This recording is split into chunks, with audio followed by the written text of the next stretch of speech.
Assalamualaikum warahmatullahi wabarakatuh. Di sini saya akan membahas mengenai syarat dan pembagian hukum warisan. Itu yang pertama ada meninggalnya pewaris.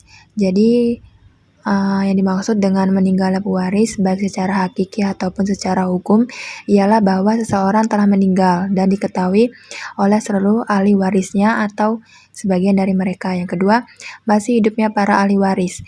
Jadi pemindahan hak kepemilikan dari pewaris harus kepada ahli waris yang secara syariat benar-benar masih hidup. Yang ketiga, syarat diketahuinya posisi para ahli waris. Dalam hal ini, posisi para ahli waris hendaklah diketahui secara pasti, misalnya suami, istri, kerabat, dan sebagainya.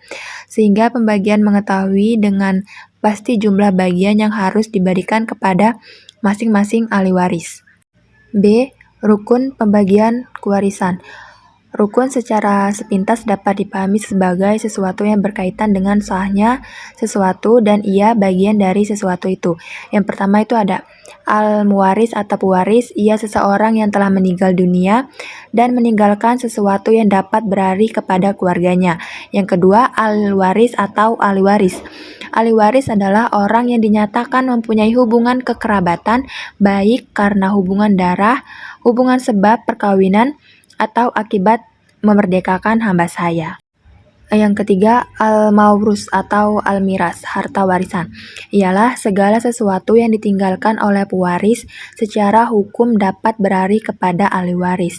Dalam pengertian ini dapat dibedakan antara harta waris dan harta peninggalan. Harta peninggalan adalah semua harta yang ditinggalkan, sedangkan harta warisan ialah harta peninggalan yang secara hukum syara berhak diterima oleh ahli warisnya. Kesimpulan dari pembahasan di atas dapat disimpulkan bahwa ada beberapa syarat dan rukun yang harus dipenuhi dalam pembagian warisan. Rukun dan syarat merupakan dua hal yang seringan berjalan dalam terpenuhinya sesuatu.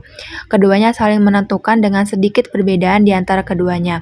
Rukun secara sepintas dapat dipahami sebagai sesuatu yang berkaitan dengan sahnya. Sementara syarat itu adalah waris, ahli waris, dan tidak ada penghalang dalam mendapatkan warisan.